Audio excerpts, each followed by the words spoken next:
Periodization of history. History is actually continuous, means history always in a continuous form. However, to understand history better, it is necessary to divide history into part called periods. To understand history better, we have to divide the history into a different parts called periods. Each periods in history have some common features. In India, history has been divided into ancient, medieval and modern periods.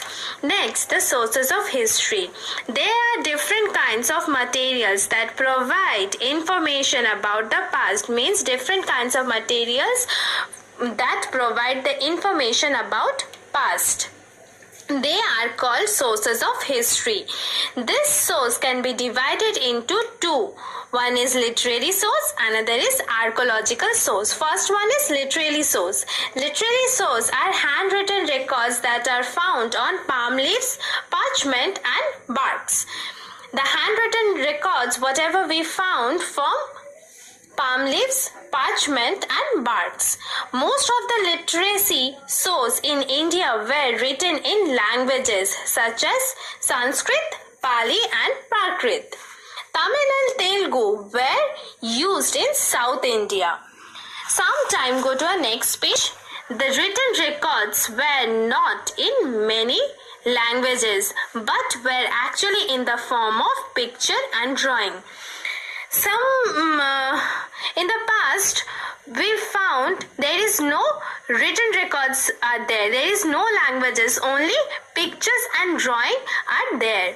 Literary source can be divided into religious and non-religious literatures. Divided into two. One is religious and another is non-religious. They can also be written records of foreign travelers and rulers. Means whatever the records we found, mostly the records of foreign travelers and rulers. Most of India's early literature is religious in nature. For example, Vedas, the Upanishads, the Upanyas, and the religious writing on Jains and Buddhists. Some literature also consists of writing which are not religious in nature. For example, Kautilya's Arthashastra, Kalidasa's Avijanana Sakuntalam and Panchatantra. They gives us an insights into the story of culture and period. They tell us about the story of culture and period that time. Next, the epics. There are two epics are there. One is Ramayana, another is Mahabharata. Are both religious and non-religious texts. Sometimes rulers have also written accounts of the time during their rules. Means sometimes rulers written their own accounts of the time during their rules. Such accounts are also an important source of history. For example, Emperor Babur wrote the book Babarnama. Sometimes many travelers also wrote about the places they visited. For example, Haiwen Sang came to India from China. He has written extensively about his experiences, which tell us about India at that time.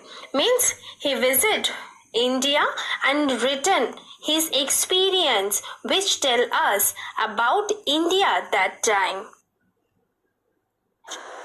Next is archaeological source. Archaeological source includes material remains, means whatever the source we have, all our material remains.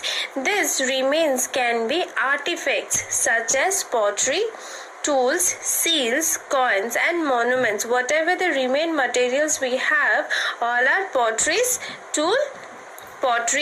tools, seals, coin and monuments. Many of these archaeological sources are buried under the earth and have to dug up or excavated. Means whatever the remaining materials are there, all are buried under the earth and we have to we have to dug out or scavenge it. The people who study the tools, weapons, and the other remaining of the parts are called archaeologists. Those students are study about the remaining parts, those are known as archaeologists. Next, go to our next page. Archaeological sources provide us with evidence about the life of the people in those times. Archaeological sources give the information about the life of people in those times. Excavation at Mohenjo-daro and Harappa brought to light a new civilization, namely the Indus Valley civilization. Excavation provides us the information about Mohenjo-daro and Harappa brought the light new civilization named the Indus Valley civilization. Archaeological source can be divided into following categories. First one is seal, coin, inscriptions and monuments. First is seal. Seals are stamps or engraving sets in stones or metals, means it is made up of stones and metal. Seals were used during ancient civilizations and forms an important source of knowledge about people of those civilizations. Means during ancient civilization, an important source of knowledge about people of those civilizations. Go to our next page. Coin. The study of coins is called numismatic. Ancient coins were made of gold, silver, copper and lead. Means ancient coins are made up of gold, silver, copper or lead. Coins give us a lots of information about the rulers, the period he or she ruled, trade, interest of rulers and the economic condition of that time. Means the coin gives us the lots of information about the rulers, the period he or she rules, trade and the economic condition of people of that times. The next is the inscriptions. Inscriptions are written record found on pillar, rocks, caves and copper plate. Means inscriptions, whatever we found, all are written records on pillar, rocks, caves and copper plate. The earliest inscriptions are found on the Harappan seals. The earliest inscriptions are found on Harappan seals. The writing on those inscriptions has not yet been decoded. Means whatever they written on the inscription has not yet been decoded. The earliest inscriptions that have been decoded are the depicts of European Ashok.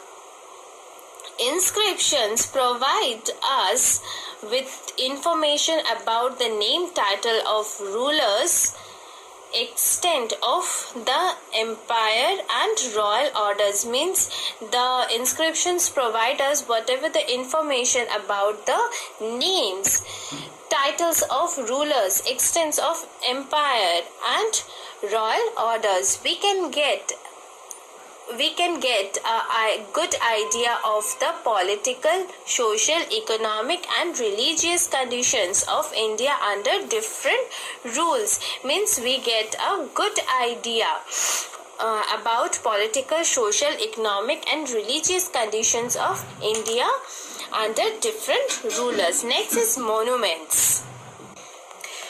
Monuments are historical buildings that provide us with visual evidence of the life of the people of early times. Means it gives us the visual evidence of the life of people of early time.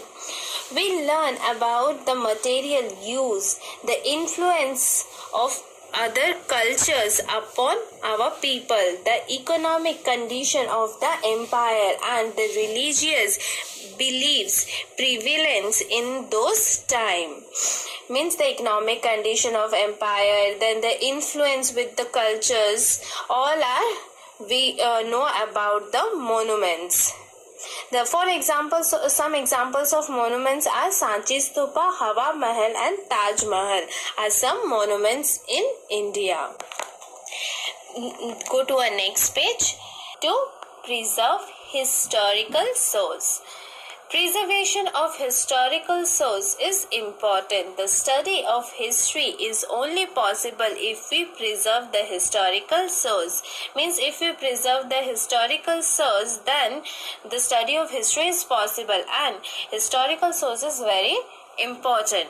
The preservation of historical source involve a great deal of time, money and effort. Yet it is important to preserve the source of history because of the following reason. There is the reasons. First point, history play an important role in our daily life. Our past teach us many important lessons which influence our present decision and affects our future. Means history always play an important roles in our daily life because past teach us many lessons which influence our present and also our future. The next point, history help us understand other cultures. This is turn help us become good global citizen. Means history help us to understand other cultures and become a good citizen. When we understand the different types of culture, then we become a good and global citizens. Next, the historical literature and architecture are a proof of the struggle and success achieved by our ancestors. They provide a connection to our past. Means historical literature and the architecture is the proof of our ancestors achieve. Next one, historical sites are a major tourist attractions and thus help in generating revenue.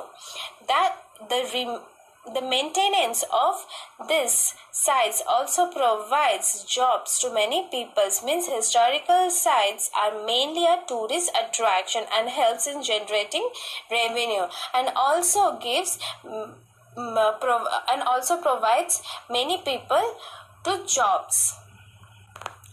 Our literacy and archaeological source give us a sense of pride in our culture and heritage. Means our literacy and archaeological source, our culture and heritage.